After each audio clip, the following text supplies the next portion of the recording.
Selanjutnya kita serahkan semuanya kepada guru kita Kiai Haji Abdul Rahmat Ahmad Rojali. Silakan Ustaz.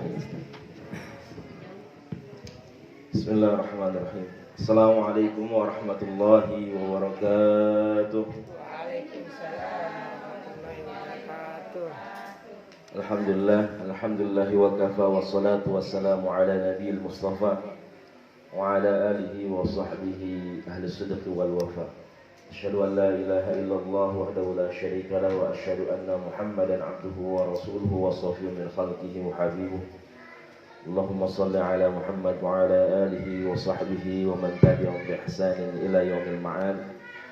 Subhanaka la ilma lana illa ma 'allamtana innaka antal alimul hakim. Allahumma anfa'na bima 'allamtana wa 'allimna ma yanfa'una warzuqna 'uluman tanfa'una fid dunya wal akhirah. Allahumma faqihna fid din wa 'allimna ta'wil. Allahumma iftah lana futuhal 'arifin wa anta khairul fatihin. Amin amin ya rabbal alamin. Alhamdulillah, yang sama-sama kami hormati keluarga besar dari Majelis Ta'lim Zakir yang mudah-mudahan senantiasa dirahmati Allah Subhanahu wa taala. Wabil khusus segenap keluarga besar Bang Haji Ramayuli, Bapak Ibu semua para jamaah yang saya sudah sebutkan satu persatu. Sehat Ibu semua? Alhamdulillah. Bu Haji udah sehat Bu Haji? Alhamdulillah. Bapak sehat Pak semua? Alhamdulillah ya. Mudah-mudahan senantiasa dalam kesehatan, dalam keberkahan dari Allah Subhanahu wa taala. Dalam PPKM katanya diperpanjang, mudah-mudahan ya terus sehat badannya, sehat kantongnya. Ya, mudah-mudahan rezekinya semua dimudahkan, dilancarkan oleh Allah Subhanahu wa taala. Alhamdulillah, kemarin kita sudah merayakan hari raya Idul Adha. Mudah-mudahan segala amal ibadah kita yang telah kita lakukan, yang berkhusus ibadah kurban, mudah-mudahan ya diterima oleh Allah Subhanahu wa taala. Mudah-mudahan yang belum bisa kurban tahun depan bisa kurban. Amin ya rabbal alamin. Dari sekarang nabung. Ya, nabung dikit-dikit, mudah-mudahan tahun depan bisa kebeli kambing. Ya. Kambing itu kambing kancil sekitar 2 jutaan. Ya, yang agak kecil. Tapi mafi muskilah, ya nggak masalah kita mau yang 2 juta, mau 5 juta, 6 juta. Kemarin saya nawar ada yang 6 juta, 6,5 lah dia minta. Katanya di tempat lain sampai 8 juta. Ya, emang gede, bagus, ya dilihatnya juga enak. Ya, jadi nggak masalah mau 2 juta, mau 6 juta, mau 10 juta, yang penting ikhlas lillahi ta'ala. Allah nggak ngelihat berapa harganya, Allah nggak lihat mana dagingnya, Allah nggak lihat bagaimana bentuknya, tapi yang Allah lihat adalah keikhlasan dari hambanya. Ya, mudah-mudahan ya segala apa yang telah kita berikan ya ini bernilai ibadah di sisi Allah Subhanahu wa ta'ala. Jadi mudah-mudahan tahun depan kita bisa ngumpul lagi. Mudah-mudahan tahun depan kita bisa motong di sini, ya nyate di sini, ya makan rendang, makan apa lagi, makan kebuli misalnya, ya mudah-mudahan ya dipanjangkan umur kita dalam taat ibadah kepada Allah Subhanahu wa taala. Salawat dan salam senantiasa kita haturkan kepada Nabi tercinta Nabi Muhammad sallallahu alaihi wasallam. Mudah-mudahan ya kita terus menghidupkan sunnah-sunnah Rasulullah sallallahu alaihi wasallam. Alhamdulillah kita bisa mulai lagi ya. Biasanya ngaji kalau udah mulainya susah. Berat kaki itu. Ya, karena saya pernah ngalamin di majlis di rumah, kalau udah libur, udah gerakinnya susah lagi, berat. Makanya berapapun orang ya yang bisa ngaji, ayo ngaji. Mau dia 1 orang, mau dia orang, tetap ya kita jalan aja pengajian. Ya, tapi mudah-mudahan nanti ya yang lain juga bisa ikut. Jadi mudah-mudahan kita senantiasa selalu sehat ya, senantiasa diberikan kesehatan oleh Allah Subhanahu wa taala. Yang penting jangan banyak pikiran. Ya, karena kebanyakan penyakit kita ya, penyakit orang modern sekarang itu karena pikiran. Apalagi pikirannya bejibun, bercabang. Ya. Apa aja dipikirin. Ya. Nah, itu. Pengen ini, pengen itu, duitnya nggak ada, jadi pusing. Ya. Karena kata Al-Imam Ibnu Sina mengatakan bahwasanya al-wahmu nisfudda, yang namanya kecemasan ya, pikiran, yaitu adalah sebagian dari penyakit ya. Wal itmi'nan nisfud dawa, dan ketenangan ya, ketenangan diri kita, ketenangan hati kita adalah sebagian dari yang namanya obat. Jadi kudu tenang ya. Kemudian wasabru bidayatus syifa, dan kesabaran adalah awal mula dari kesembuhan ya. Jadi kuncinya harus tenang dan harus sabar ya. Kenapa kemarin orang banyak meninggal? Karena kebanyakan ketakutan, cemas ya, kepikiran. Makanya dalam Al-Baqarah 155 itu Allah jelaskan, walanabluwannakum bisyai'im minal khaufi wal ju'i wa naqsim minal amwal wal anfusi wath thamarat wa basyiris sabirin. Kata Allah, aku akan uji kalian manusia ya, bisyai'im minal khauf, dari rasa takut ya, cemas itu pikiran tuh ya, minal khauf rasa takut ya, minal ju' rasa lapar ya, gara-gara PPKM ya, orderan dikit ya, nggak mengajar apa? Ya ada, alhamdulillah nggak ada. Banyak orderan alhamdulillah. Ya alhamdulillah. Kemudian apa? Pendapatan berkurang ya, jadi kita takut karena nanti kelaparan ya, itu ujian dari Allah Subhanahu Wa Taala. Harta kita berkurang, harta kita hilang, keluarga kita diambil sama Allah, kembali menghadap Allah. Semuanya adalah ujian. Ya, jadi cemas ya, ketakutan ya, banyak pikiran yang jadikan diri kita ngedrop ya, kebanyakan pikiran. Jadi ada temennya kakak saya, ini kejadian nyata ya. Jadi ada 2 orang yang kena COVID, yang temennya dia. Yang pertama kenanya parah, udah sesak napas ya, ketika dia bilang sakit ya, COVID emang udah parah. Yang kedua ya tanpa gejala tapi katanya COVID ya. Kemudian yang parah ini ya, selama 8 hari itu dia bikin happy, dia bikin enak. Jadi ketika ngobrol, ketika nelpon, dia pakai video call, diajak tawa-tawa ya. Kemudian bagaimana dia bisa mengkondisikan dirinya happy, senang ya. Ternyata 8 hari ya setelah dia divonis COVID, alhamdulillah bisa sembuh. Padahal awalnya itu dia parah, udah sesak napas. Tapi alhamdulillah 8 hari ya, karena dia bisa mengkondisikan dirinya ya, bisa membawa senang pikirannya, alhamdulillah dia bisa sembuh. Tapi yang tadi, yang satu lagi yang OTG, yang nggak ada gejalanya, ketika diajak ngobrol, ketika diajak chatting ya, ketika diajak video call nggak mau, ketika diajak chatting dia ngirimnya yang sedih-sedih ya, apa, gambar-gambar yang sedih, kemudian emotion yang apa, emot-emot tuh yang gambar-gambar yang nangis ya, seperti itu. Pokoknya ketika ditelepon pokoknya murung ya, sedih, cemas ya. Ternyata 8 hari yang satu sembuh, yang satu meninggal.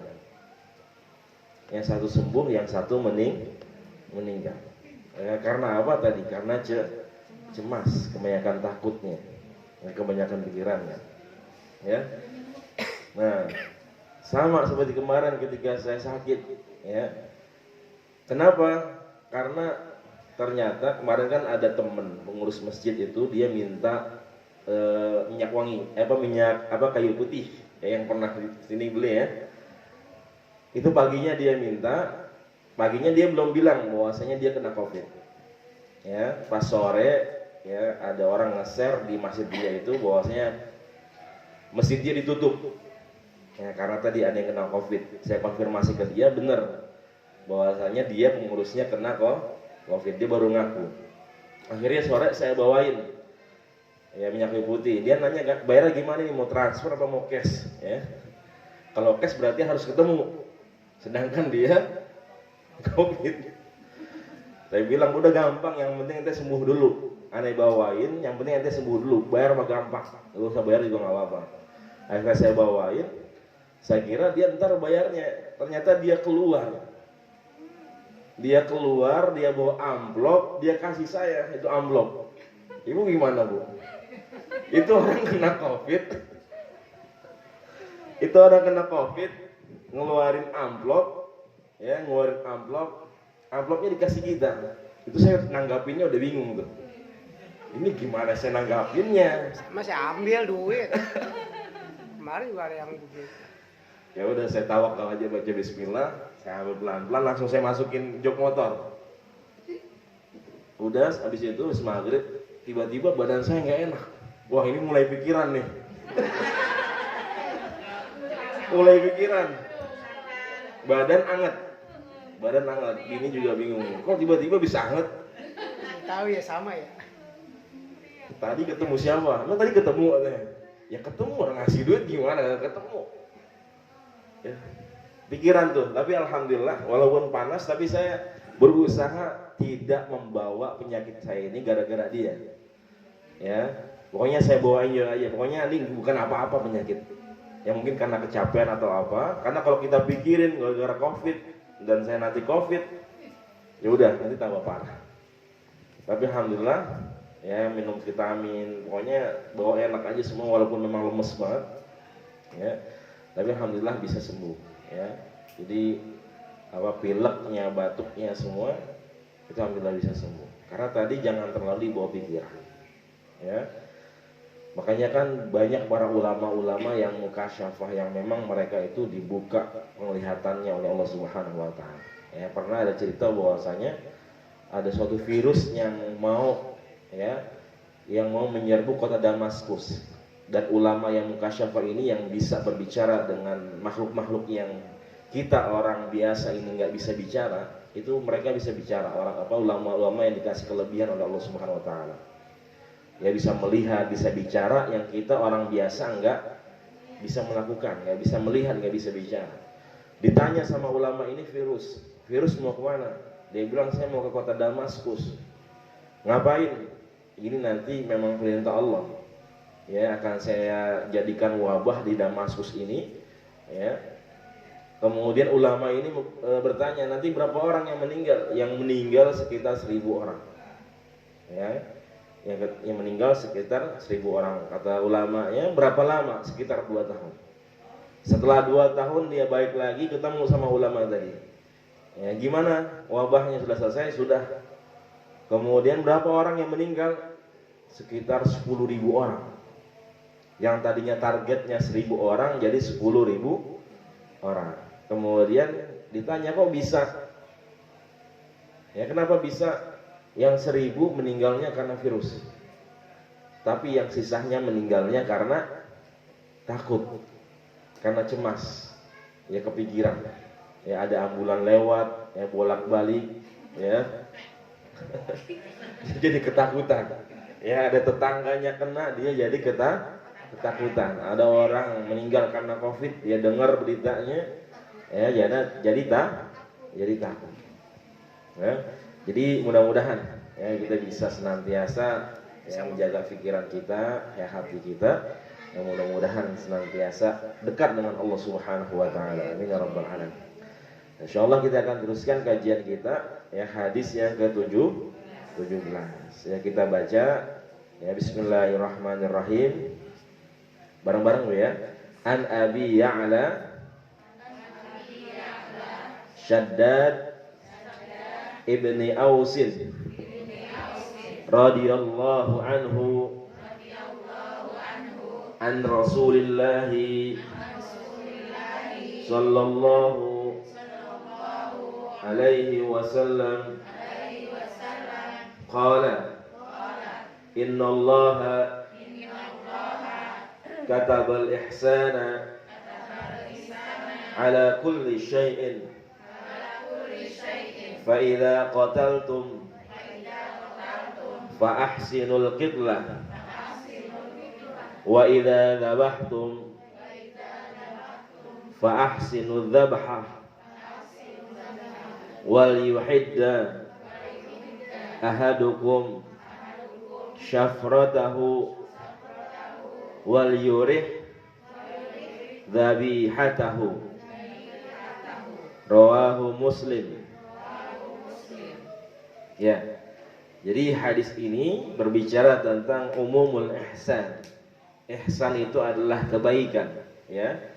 Jadi bagaimana agama Islam ini memerintahkan yang namanya ihsan dalam segala hal, dalam segala lini kehidupan umat manusia. Ya.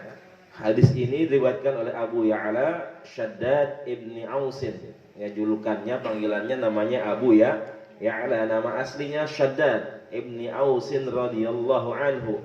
Ya, semoga Allah meridhoinya. An Rasulullah sallallahu alaihi wasallam, dari Rasulullah sallallahu alaihi wasallam qala, ya Rasulullah pernah bersabda, innallaha katabal ihsana. Innallaha, sesungguhnya Allah Jalla wa Ala, Allah Subhanahu wa taala, ya katabal ihsan. Allah mewajibkan yang namanya ihsan ala kulli syai', ya, kebaikan dari dalam segala hal. Ya. Fa idza qataltum, dan kalau kalian membunuh, fa ahsinul qitlah, maka perbaguslah, ya. Buatlah pembunuhan itu ya menjadi nyaman. Nanti kita akan bahas seperti apa pembunuhan yang nyaman itu. Wa idza dzabhtum, dan ketika kalian menyembelih, ya fa ahsinudz dzabhah, ya maka perbaguslah, ya buatlah nyaman bagaimana ketika kita menyembelih hewan. Wal yuhidda ahadukum syafratahu, ya, dan hendaklah ya setiap kalian itu menajamkan, mengasah pisaunya, ya menajamkan pisaunya. Wal yurih dzabihatahu, dan membuat hewan yang disembelih itu bisa menjadi nyaman, ya menjadi enak ketika disembelih. Rawahu Muslim. Ya, hadis ini dijelaskan dalam kitab riwayat Imam Muslim, Sahih Muslim. Ya. Jadi memang sebenarnya kalau kita kemarin taklim kita bahas nih sebelum kurban, ya karena memang ini menjelaskan tentang bagaimana kita berbuat baik dengan hewan. Ya. Tapi qadarullah ala kulli hal, ya karena ada beberapa hal yang membuat kita tidak bisa melaksanakan taklim, tapi mudah-mudahan ya ini bisa menjadi landasan kita, menjadi pembelajaran buat kita bagaimana ke depannya ketika kita bermuamalah dengan yang namanya hewan atau makhluk Allah Subhanahu wa taala. Jadi Rasulullah sallallahu alaihi wasallam menjelaskan innallaha katabal ihsan, ya bahwasanya Allah Jalla wa Ala, Allah Subhanahu wa taala mewajibkan yang namanya ihsan, ya kebaikan, ya dalam segala hal. Ya kita sebagai anak diperintahkan untuk ihsan kepada kedua orang tua. Wa qada rabbuka alla ta'budu illa iyyah wa bil walidaini ihsana. Ya, Allah sandingkan perintah untuk menyembah Allah dengan patuh dan tunduk kepada kedua orang tua. Ya, aku tetapkan kepada kalian untuk senantiasa mentauhidkan diri kalian kepada Allah Subhanahu wa taala dan berbuat baik kepada kedua orang tua. Ya. Kemudian berbuat baik ya dalam ibadah yang lain, ya ihsan ya antara suami dengan istri, kemudian istri dengan suami, itu adalah perbuatan ihsan, berbuat baik. Ya, kemudian ihsan di mana saja di jalan kita berbuat ihsan, nolong orang. Ya, ada orang tua yang tua rentak masih dorong gerobak misalkan, udah gitu tanjakan, kita berhenti, kita bantu buat nolong, kita dorongin, kita bantuin, itu ihsan. Ya, ketika ada orang misalkan mau nyebrang, kita kasih jalannya. Ya, ada orang putar balik mobil, motor mau putar balik, kita kasih jalan. Ya, nggak usah kita buru-buru, nggak usah kita dengan ego kita nggak ngasih jalan, karena di situ adalah kebaikan yang diperintahkan oleh Rasulullah Shallallahu Alaihi Wasallam. Jadi al-ihsan ala kulli syai'. Ya, kita berbuat baik dimanapun dalam segala hal. Ya, dimanapun dalam segala hal, yang kecil menghormatin yang besar, yang tua. Yang tua juga harus nyayangin yang kecil. Ya, pemimpin harus sayang sama rakyatnya, ya sama bawahannya. Begitu juga yang bawah, rakyatnya harus hormat, harus tunduk, harus patuh dengan pimpinannya ketika memang benar, ya sesuai dengan perintah Allah dan Rasulullah Shallallahu Alaihi Wasallam.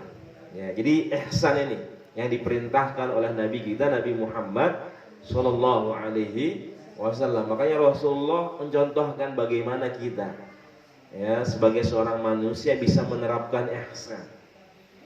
Ya, dalam ibadah misalkan Rasulullah yang pernah kita bahas di hadis yang pertama itu, ya setelah hadis yang pertama yang hadisnya panjang, yang berbicara tentang yang namanya iman, kemudian yang namanya Islam, kemudian yang namanya ihsan.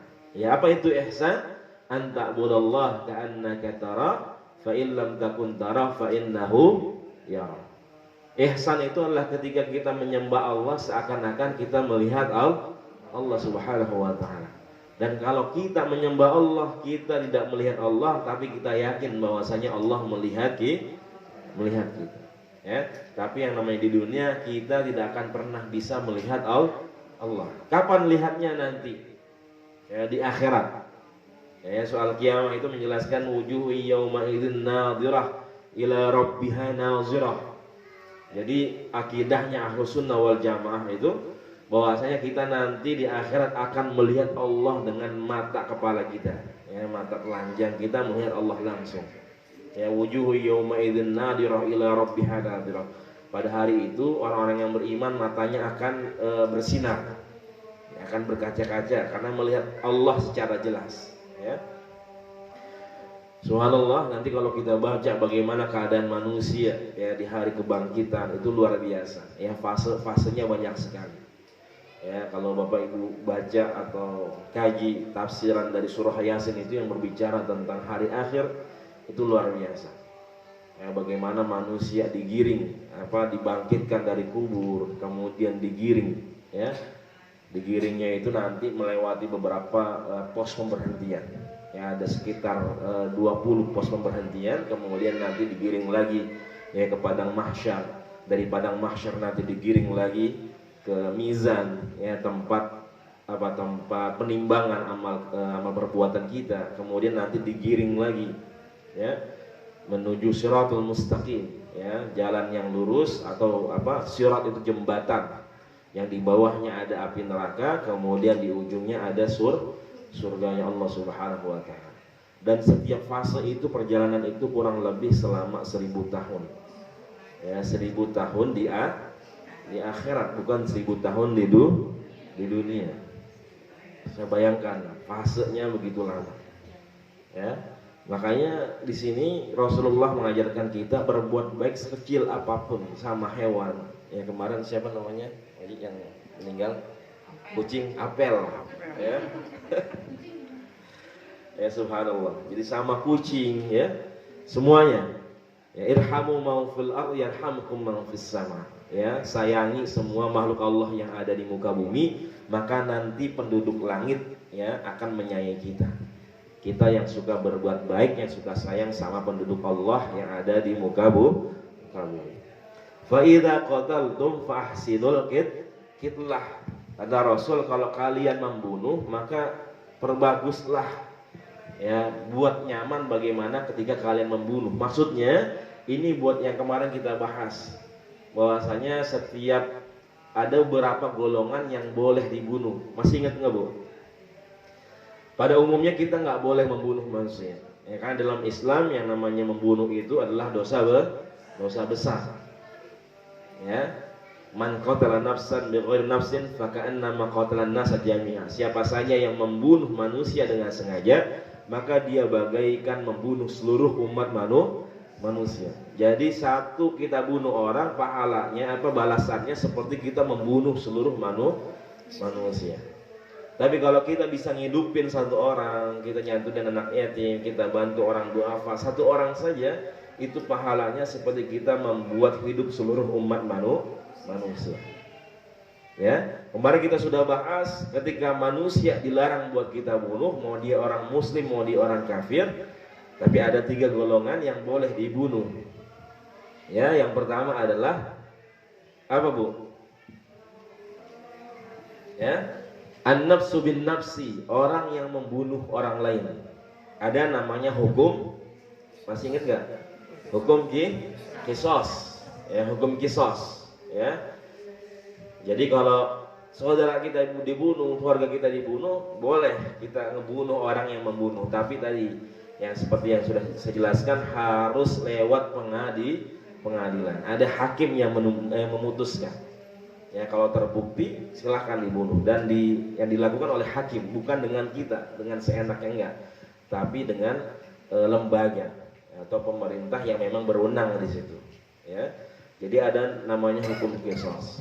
Ya, jadi kalau bunuh nanti juga balas bunuhnya harus dengan yang baik, ya, atau harus dengan yang setimpal. Jangan ketika dia dibunuh misalkan kita pengennya nyakitin dulu misalkan, ya, kita tusuk-tusuk dulu gitu perutnya, jantungnya, atau kita cacak-cacak gitu kan, ya, itu nggak bisa. Ya, jadi minimal harus setara dengan orang yang pernah dia bunuh. Ya. Itu jadi ada yang namanya hukum qisas. Kemudian juga yang kedua adalah apa? As-saybuz zani, orang yang sudah menikah kemudian dia berzina. Hukumnya adalah dipendam ya badannya, kemudian disisakan kepalanya, kemudian dilemparin batu sampai meninggal. Dan itu adalah hukuman yang terbaik, ya, karena memang diperintahkan seperti itu. Kemudian golongan yang ketiga adalah orang yang keluar dari agama Islam, ya, murtad, ya, dia menghina Islam, menjelekkan Islam, ya, atau bahkan ada orang Islam ngaku Islam tapi jelek-jelekin Islam, ya, itu boleh juga dibunuh tuh seperti itu, ya, tapi tadi bunuhnya harus lewat hakim, ya. Jadi kalau kita membunuh sesuatu, membunuh hewan misalkan ada nyamuk, ya, ini nyamuk ganggu kita terus, ya, ini nyamuk kita incar, kemudian kita tepok, ya, masih hidup, ya, kita potong satu sayapnya, masih terbang dikit-dikit misalkan, nah rasain lo kan, gangguin gua terus sih, ya, kakinya ditarik, ya, itu nggak bisa, ya. Habis itu dia tulis di meja, ini pelajaran buat yang berani sama saya, ya, biar nyamuk-nyamuk yang lain pada takut, itu nggak bisa. Ya, ibu-ibu yang suka masak ikan, ya, coba bagaimana ya matiin nyembelih ikannya itu yang baik gitu, ya, bagaimana supaya hewannya itu, ikannya itu juga bisa nyaman, ya, semuanya, ya. Bahkan misalkan tadi hukum qisas saja, hukum qisas itu bagaimana bisa dibuat senyaman mungkin, ya.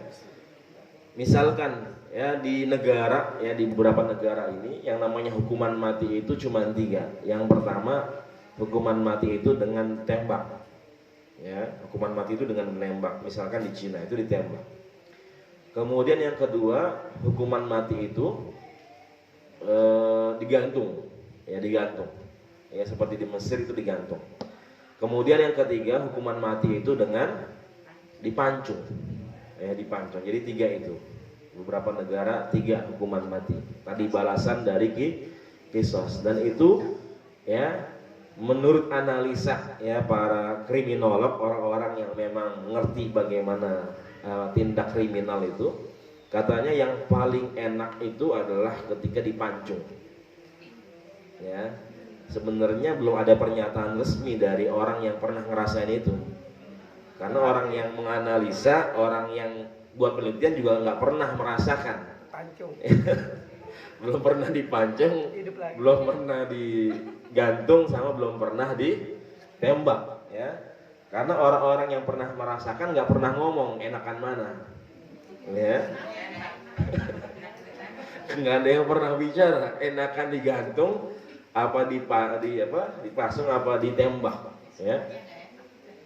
Ya, ternyata katanya enakan dipancung, ya. Kenapa? Karena kalau ditembak katanya, kalau kena ke jantung kita itu masih berasa sakit. Orang tuh masih ngerasakan sakit, ya, ngerasa sakit, jantungnya ditembak kemudian nggak berfungsi, itu masih berasa, ya. Kemudian kalau digantung, ya, digantung meja, ditendang, kemudian langsung keikat, dan itu masih merasakan sakit, dan orang ngelihat, walaupun ditutup matanya, tapi dia tahu, ya. Kadang itu masih berasa, ketika ditarik itu berasa. Tapi yang namanya pancung katanya itu nggak berasa sama sekali. Ya karena dia nggak ngelihat. Orang ini yang mau dipancung nggak tahu ini orang dari depan, dari belakang, dari samping, apa dari depan. Ya, tiba-tiba udah lehernya putus aja. Ya, tiba-tiba lehernya putus.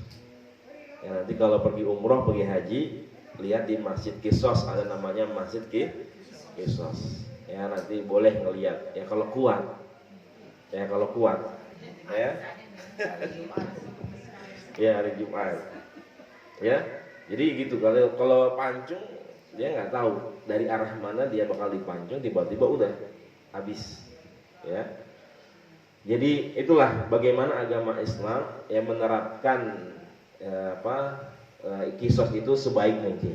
Ya. Kemudian wa idza dzabhtum fahsinu dzabha. Kalau kalian menyembelih ya seperti kemarin, maka perbaguslah cara nyembelihnya. Ya wal yuhidda ahadukum syafratahu wal yurih dzabihatahu. Ya, sampai Rasul memerintahkan buat ditajamkan pisaunya. Kemudian bagaimana hewan kurban ini bisa nyaman. Ya, motong ayam juga harus bagaimana bisa nyaman ayamnya, ya. Makanya kan sekarang udah banyak alat tuh. Kemarin Majeran meng-share bagaimana ada alat yang bisa merobohkan sapi itu tanpa kita tarik-tarik, ya, tanpa kita beradu sama sapi, ya. Itu juga kalau misalkan sapinya mau jatuh. Kadang ada sapi yang memang sifatnya karakternya ngelawan, ya, tendang, bahkan ada yang sampai kabur, ya. Nah itu, ya, bagaimana Rasulullah SAW memperhatikan hal-hal seperti itu. Kalau ngasah yang namanya pisau jangan di depan hewan. Ya, saya kira itu ajaran orang-orang tua Betawi. Ya, kita dilarang buat ngasah yang namanya pisau di depan hewan. Ternyata memang Rasul sendiri yang memerintahkan. Ya, bagaimana kita bisa menajamkan pisau tersebut? Ya, bagaimana kita bisa menghargai perasaan hewan. Ya, makanya kalau bisa memang ketika kurban itu, kalau misalkan tempatnya sempit, itu mata kurban hewan kurban yang lain itu ditutup. Ya, itu kalau bisa, ya, supaya nggak ngelihat, kasihan juga. Ya. Jadi sebaik mungkin ya menghadap kiblat, kemudian kita mengucapkan Bismillah, ya, Bismillah Allahu Akbar. Ya, kalau misalkan Bang Haji Rama, Bapak semua bisa kuat untuk menyembelih hewan kurbannya sendiri itu lebih bagus. Ya. Tapi kalau misalkan nggak kuat, nggak apa-apa diwakilkan. Ya. Misalkan seperti kalau saya memang nggak kuat, ya, nggak kuat kalau nyembelih sendiri. Tapi kalau misalkan udah jadi rendang, udah jadi semur, itu udah saya kuat ngabisinnya. Ya. Kalau mau tuh sendiri saya nggak kuat lihat darahnya, ya, kesian. Ya, tapi ada orang yang memang udah biasa dia, ya, udah biasa. Ya, makanya subhanallah, ya, bagaimana Islam ini menunjukkan bahwasanya dari hal-hal yang terkecil tadi, ya. Jadi ketika Islam ini dibilang agama yang tidak berbuat baik, agama yang kasar, agama yang keji. Jadi orang-orang liberal ini, orang-orang yang berpikirannya bebas, ya, tanpa batas, nggak dibatasi dengan Al-Quran dan Sunnah, ya, yang ngomongnya asal-asalan. Mereka bilang kalau setiap Idul Kurban, agama Islam ini agama yang nggak berperi kebinatangan, ya. Jadi agama Islam ini bukan agama yang kasih sayang, ya, yang tidak mempunyai rasa peri kebinatangan katanya. Ya, karena apa? Karena hewan dibantai-bantain katanya. Ya, sapi dibantai-bantain, kemudian kambing dibantai-bantain, ontak dibantai-bantain. Ya. Dia nggak pernah membaca hadis, nggak pernah membaca agama Islam ini, ya, nilai-nilainya, ajaran-ajarannya ini secara mendalam, nggak pernah ngaji. Ya, Rasulullah mengajarkan bagaimana menyembelihnya dengan baik. Ya. Kenapa dia nggak pernah komentar tuh yang namanya ayam dipotong setiap hari? Kira-kira berapa, Pak, Bu, ayam dipotong? Buat manusia makan doang. Ya belum di KFC, belum di mana-mana. Iya nggak? Kira-kira berapa tuh dipotong kayak namanya ayam, dan dia nggak pernah ngomong itu adalah pembantaian. Bahkan itu ayam beli, padahal udah mati, harus kita beli, betul nggak? Kudu kita beli ayam, ya di KFC, di mana lagi ayam geprek, ya ada ayam apa lagi tuh? Ya Padang ya. Tapi yang namanya hewan kurban, subhanallah, gratis dikasih. Ya, ada nggak yang beli kemarin? Nggak ada, gratis dikasih semua. Ya nggak ada agama yang seperti agama Islam.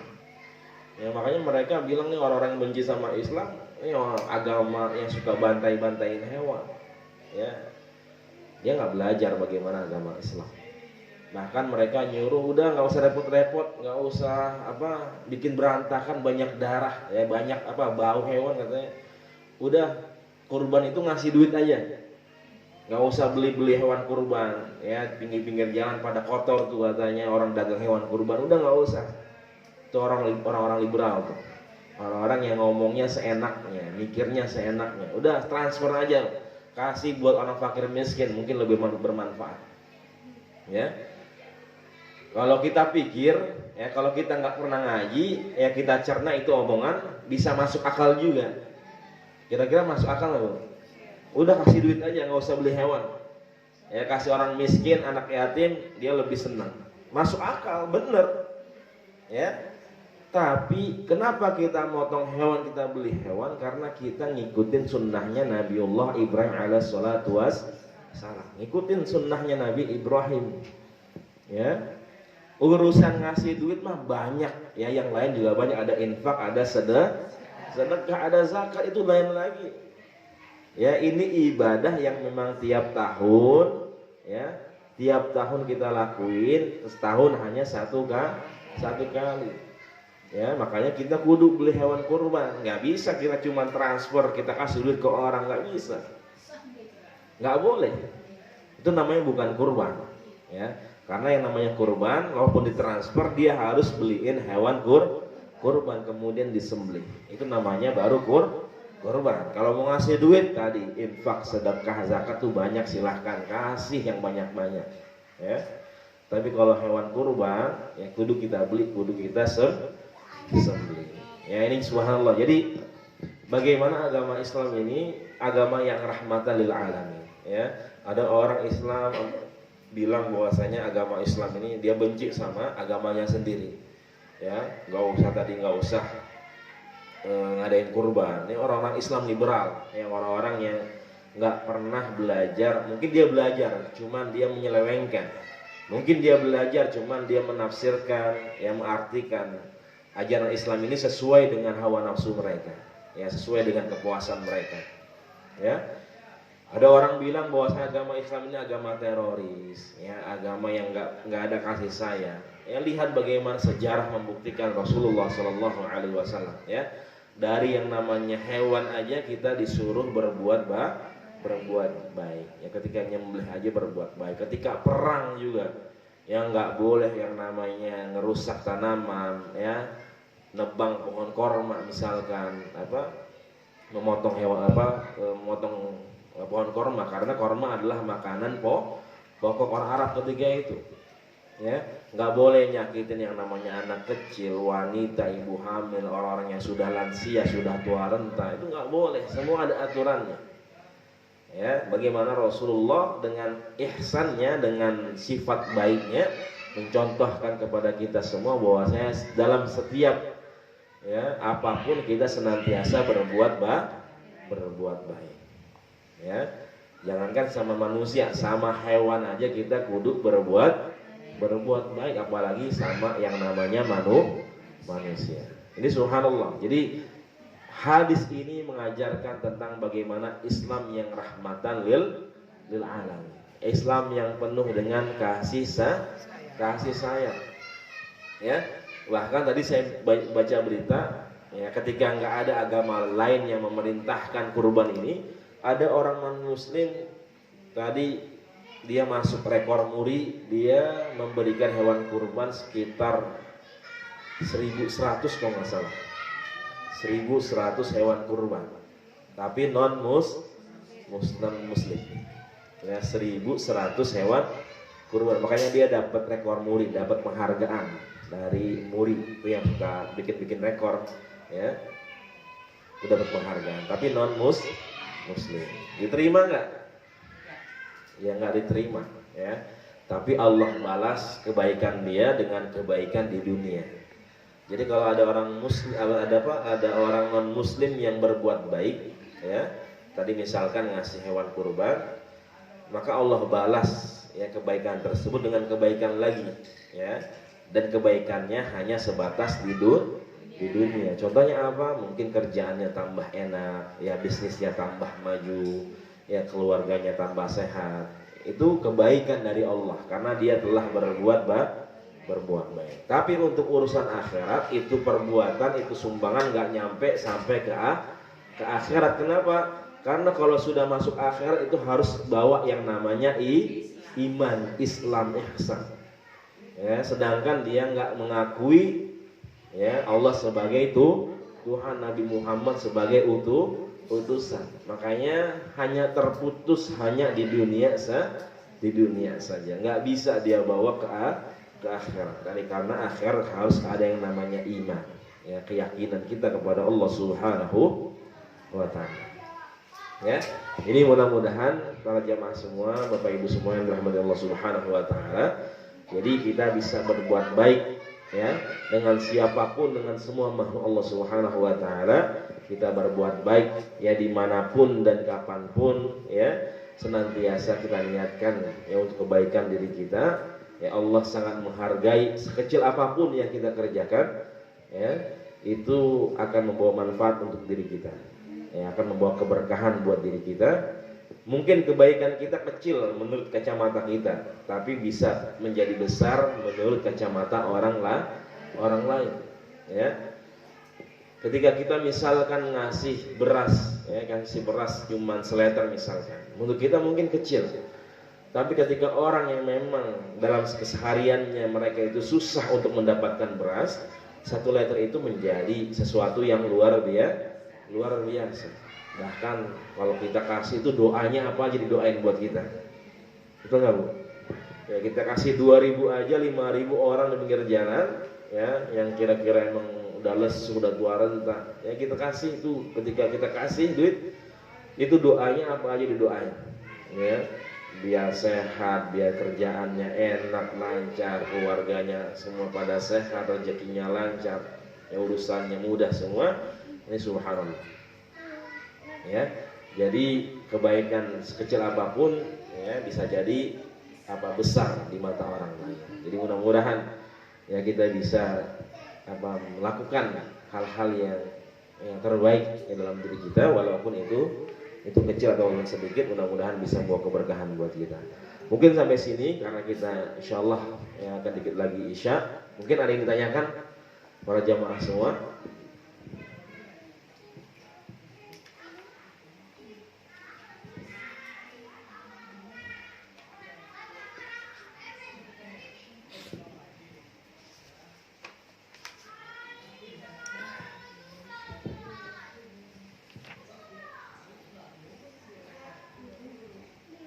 Tanya Bu.